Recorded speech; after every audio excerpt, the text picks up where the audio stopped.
तो इन लोगों ने उस क्वेश्चन को मिला दिया है और एक नया क्वेश्चन तैयार कर दिया है और डिजिट चेंज कर दी है।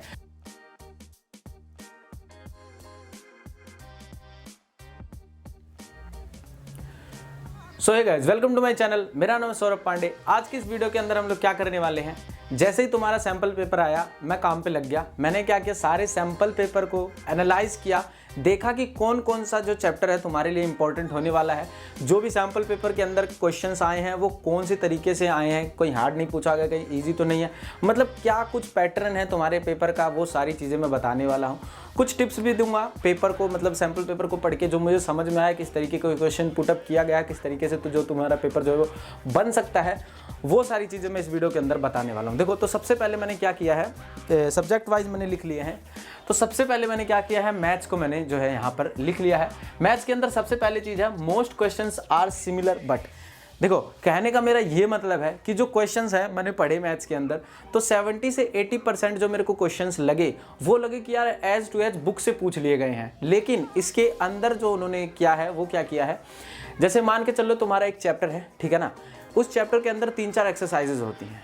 उस एक्सरसाइज के अंदर, एक एक्सरसाइज के अंदर अलग अलग कॉन्सेप्ट्स के ऊपर बात किया जाता है। मान के चलो अगर तुम्हारा एक्सरसाइज 8.4 है, 8.4 का जो क्वेश्चन नंबर 4, 5 है, जो बड़े बड़े जो क्वेश्चंस हैं, उसके अंदर क्या हुआ है, सारे क्वेश्चंस सेम हैं पर उसका जो कंसेप्ट है वो अलग अलग है, ठीक है ना, उसको सोल्व करने का जो तरीका है वो थोड़ा अलग अलग है। तो इन लोगों ने क्या किया है, क्वेश्चन अगर 5 और क्वेश्चन अगर 6 दोनों सेम कंसेप्ट को फॉलो करता है, तो इन लोगों ने उस क्वेश्चन को मिला दिया है और एक नया क्वेश्चन तैयार कर दिया है और डिजिट चेंज कर दी है। मैंने ऐसे बहुत सारे क्वेश्चंस में देखा है कि क्वेश्चन तो मेरे को ऐसे लगा देख के कि यार ये वाला जो क्वेश्चन है ना बुक की तरह ही है, बुक में ऐसे क्वेश्चंस हैं, ये बुक के जैसे क्वेश्चन है, लेकिन जो एक्चुअली में वो जो क्वेश्चन थे वो इस तरीके से पूछे गए थे। तो तुम्हें इस तरीके के क्वेश्चन के लिए देखो बिल्कुल ही ज़्यादा तैयार रहना है। दूसरी चीज़ क्या है, जितना हो सके भैया प्रैक्टिस कर लो, ठीक है ना। ये क्यों कह रहा हूँ, देखो क्वेश्चन जब तुम्हें पूछ लिया गया, तुम क्वेश्चन को देखो, बहुत बार होता है ब्लैंक हो जाते हैं हम लोग, कितना भी 1-2 बार प्रैक्टिस करके जाओगे ना, वो क्वेश्चन आएगा तुम ब्लैंक हो जाओगे। इसीलिए तुम्हें क्या करना है, अगर कंसेप्ट को क्लियर करना है, क्योंकि क्वेश्चन में मैंने देखा है अगर तुम्हारा कंसेप्ट क्लियर है, तुमको पता है कि भैया इस चैप्टर के अंदर मोटा मोटा क्या है, उसके डीप में भी घुस के तुम्हें काम करना है, ठीक है ना। तो कंसेप्ट क्लियर करने के लिए क्या करना है, जितना हो सके उतनी ज़्यादा प्रैक्टिस करनी है।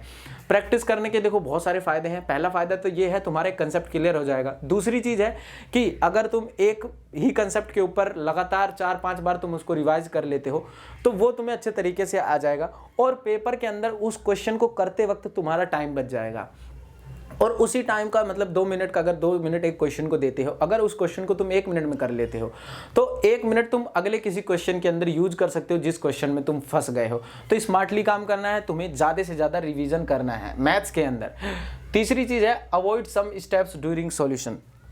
ये मैं क्यों कह रहा हूँ, देखो जो क्वेश्चंस हैं तुम्हारे 1-1 नंबर के हैं, लेकिन तुम्हें ये पता है कि क्वेश्चन करते समय तुम्हें उसे सॉल्व करना पड़ेगा एक जगह, क्योंकि ऐसा तो होगा नहीं कि भैया तुमने ऊपर क्वेश्चन पढ़ा, देखा, इसका नीचे तुरंत ही टिक कर दिया, ऐसा तो होगा नहीं।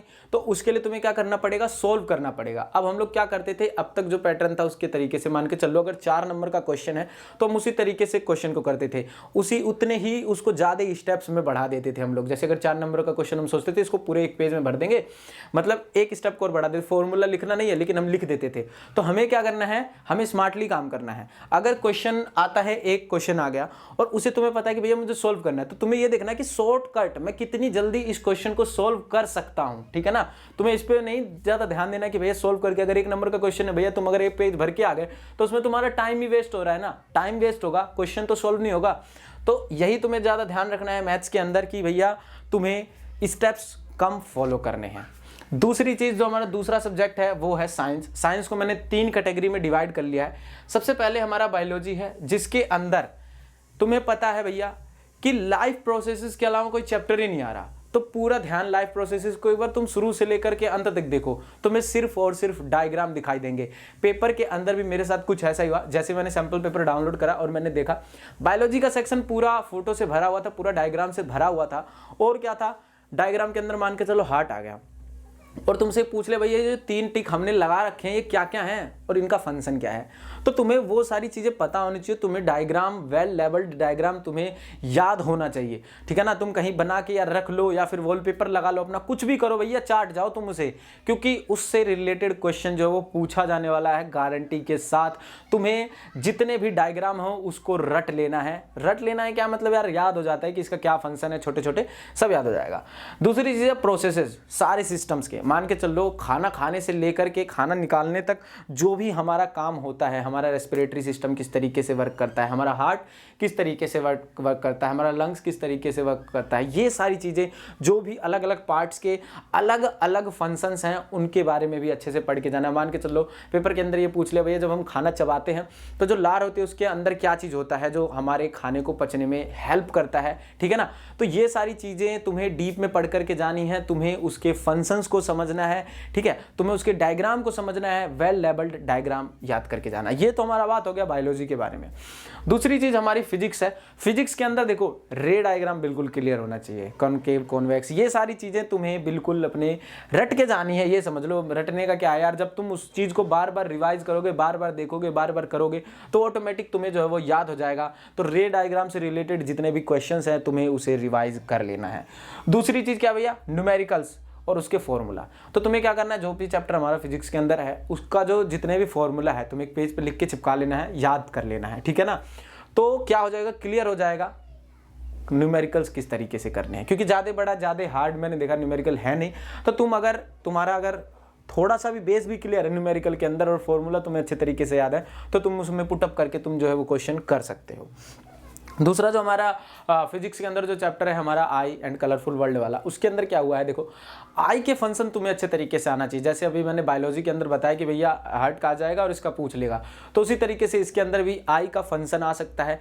अलग अलग पार्ट मान के चलो पूछ लिया, एक आई की फोटो आ गई, उसमें 2-3 जगह उसने टिक कर दिया रेटिना वगैरह, तो पूछ लेगा कि भैया इसका काम क्या है, इसको क्या कहते हैं। तो अगर तुम उसके डायग्राम को अच्छी तरीके से पढ़ के नहीं जाओगे, समझ के नहीं जाओगे तो भैया कुछ होगा नहीं, देख लेना। तो हाँ, ये हो गया हमारा फिजिक्स के अंदर। तीसरी चीज जो हमारी वो केमिस्ट्री। केमिस्ट्री के अंदर chemical reactions and their name. इसमें क्या है, जितने भी हमारे 2 केमिकल को मिला करके जो एक केमिकल बनता है ना, उससे रिलेटेड जो भी क्वेश्चंस हैं हमें प्रैक्टिस करनी है, हमें देखना भैया सारे जो भी उसके छोटे छोटे नाम होते हैं उनको सारे याद करके जाने हैं। पेपर के अंदर ऐसा भी हो सकता है कि 2 केमिकल को मिला करके उसने नया केमिकल बना दिया, एक नया रिएक्शन उसने तैयार कर दिया, पूछ लेगा कि इस रिएक्शन का नाम क्या है। तो इस ऐसे भी जो भी हमारे एनसीईआरटी के अंदर, सबसे पहले तुम एनसीईआरटी को ही फॉलो करो। एनसीईआरटी के अंदर जितने भी ऐसे क्वेश्चन हैं तुम्हें सारे के सारे करके जाने हैं। दूसरी चीज़ है गैस टेस्ट एंड रिएक्शन, जो भी हमारे देखो एक्सरसाइज के अंदर तुम देखोगे, मैं फोटो भी डाल दूंगा यहाँ पर इस साइड में, तुम देख सकते हो। इस टाइप के जो भी हमारे गैस के टेस्ट हैं और उसका रिएक्शन है, ठीक है, वो सारी चीज़ें काम करनी है तुम्हें, ये करके जाना है। देखो अब हम लोग देख लेते हैं कि सोशल साइंस और भी जो भी हमारा हिंदी और इंग्लिश है उसका किस तरीके से हम लोगों को करना है वो देख लो। सबसे पहले सोशल साइंस का देखो, मेरे को जो पेपर है वो उतना हार्ड नहीं लगा, बहुत ही ज़्यादा इजी था मेरे अकॉर्डिंग। तो अगर सोशल साइंस के अंदर तुम्हारा कंसेप्ट क्लियर है, तुम्हें पता है चैप्टर के अंदर क्या है, किस तरीके से है, वो तुम बहुत ही ज़्यादा ईजी से कर सकते हो। सोशल साइंस का पेपर बाकी हार्ड नहीं है। डेट्स वाले क्वेश्चन मुझे देखने को मिले नहीं बिल्कुल भी, लेकिन होगा क्या, मुझे ऐसा लग रहा है कि डेट्स वाले क्वेश्चन जरूर आएंगे। तो डेट्स तुम एक जगह लिख लेना, जो जो तुम्हारे इंपॉर्टेंट डेट हैं उनके अंदर जो भी डेट्स दी हुई हैं उनको एक जगह लिख लेना। उनको प्लीज़ एक बार पेपर देने से पहले एक बार उसे पढ़ के आ जाना, क्योंकि भाई सीबीएसई का कोई ठिकाना नहीं है, क्या पता सैम्पल पेपर में नहीं है पर पेपर में पूछ ले। तो हमें बिल्कुल भी भैया रिस्क नहीं लेना है, ठीक है ना। दूसरी चीज़ है कंसेप्ट क्लियर कर लो, इजी है। जो जैसे कि मैंने अभी बताया कि भैया कंसेप्ट, मुझे ऐसा लगा कि भैया ये कंसेप्ट अगर क्लियर हो जाता है ना, पेपर के जब हम चैप्टर पढ़ते हैं अधिकतर जो क्वेश्चंस पुटअप किए गए हैं वो उसके शुरुआत से ही किए गए हैं, मैंने ये भी देखा है। तो ऐसा कुछ नहीं है कि भैया बीच से और लास्ट से नहीं आ सकता, पर मुझे जो लगता है कि शुरू से मतलब चैप्टर पढ़ लेना, मेरा ये मानना है कि अगर तुम अपना टाइम निकाल रहे हो क्वेश्चंस पढ़ने में, तो मेरा ये मानना है तुम चैप्टर पढ़ लो, तुम्हारा सारा कंसेप्ट क्लियर हो जाएगा, पूरे चैप्टर के अंदर है क्या वो चीज़ तुम्हें समझ में आ जाएगी, ठीक है ना। तीसरी चीज़ है पिक्चर्स विद इन्फॉर्मेशन, जी हाँ, जैसे मान के चलो हिस्ट्री में है चैप्टर है जो जैसे अभी तुम्हारे पास बगल में आ गया, जैसे ये फोटो है, इसके नीचे जो भी इन्फॉर्मेशन है ये सारी चीज़ें तुम्हें याद कर लेनी है, देख लेना है इसका क्या मतलब है। जैसे वीरता का प्रतीक, वो सब चीज़ें हैं ना, फूल वगैरह है जो, वो सारी चीज़ें। चौथी चीज़ है मैप रिलेटेड, जो भी हमारे क्वेश्चंस होंगे मैप के ऊपर मैं एक वीडियो बनाने वाला हूं जल्दी, तो मैं उसमें समझा दूंगा कि भाई मैप को किस तरीके से पढ़ना है, कौन कौन से ऐसे मैप्स हैं जो इंपॉर्टेंट है, वो सारी चीज़ें हम लोग देख लेंगे उस वीडियो के अंदर। तो उसमें मैप के बारे में बात कर लेंगे। बाकी सोशल साइंस का सैम्पल पेपर देखने के बाद ऐसा कुछ लगा नहीं कि तुम लोगों से सोल्व नहीं होगा, बहुत ही ज़्यादा ईजी था। उसके बाद हिंदी और इंग्लिश का देखो, एक हिसाब से देखा जाए ना तो दोनों का सेम ही काम है, बस थोड़ा इंग्लिश में थोड़ा ज़्यादा तुम लोगों को समझना है। सबसे पहले देखो हिंदी का देख लेते हैं हम लोग। हिंदी में क्या है, पाठ और कविता, ठीक है ना, मान के चलो कोई भी चैप्टर है और पोएम है। चैप्टर में क्या है, जैसे बाल गोविंद भगत का जो चैप्टर है हमारा, नेताजी का चश्मा, ये सब भी जो भी चैप्टर है हमारे उससे रिलेटेड पैराग्राफ्स दिए गए हैं।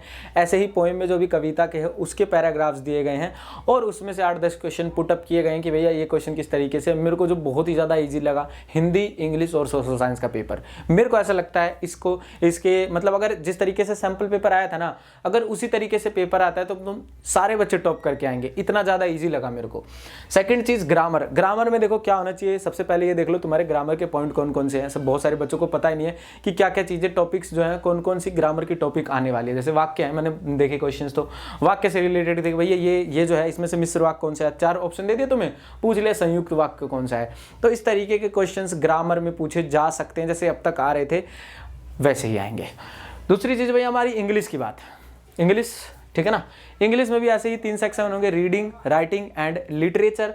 उसके बाद पैराग्राफ्स होंगे, जैसे कि अभी हिंदी में मैंने बताया पैराग्राफ्स जिस तरीके से उस पैराग्राफ मैंने पैराग्राफ देखे 5-6 पैराग्राफ हैं अलग अलग, ठीक है ना, और 5-6 पैराग्राफ को देख के 8-10 क्वेश्चन पूछे गए हैं। तो मेरे को ऐसा लगता है कि तुम्हारे पढ़ने की और समझने की जो एबिलिटी है वो इसमें स्पीड होनी चाहिए। जैसे कि जो भी तुमने पढ़ा उसकी हिंदी में मीनिंग तुम्हें आनी चाहिए, बेसिकली ये है, तुम्हें हिंदी में उसका मीनिंग समझ में आना चाहिए, जब भी तुम उन क्वेश्चंस के आंसर जो है वो दे पाओगे, मेरे को ऐसा लगता है। दूसरी चीज़ है भैया ऑथर एंड पोएट के नाम, जो भी हमारा मान के चलो ऊपर पैराग्राफ दे दिया, मान के चलो उसमें से पूछ ले भैया ऑथर कौन है, पोएट कौन है, इस पोएट के अकॉर्डिंग इस पोएम का या इस चैप्टर का थीम क्या है। जी हाँ, थीम जरूर से ज़रूर क्लियर होना चाहिए तुम लोगों का।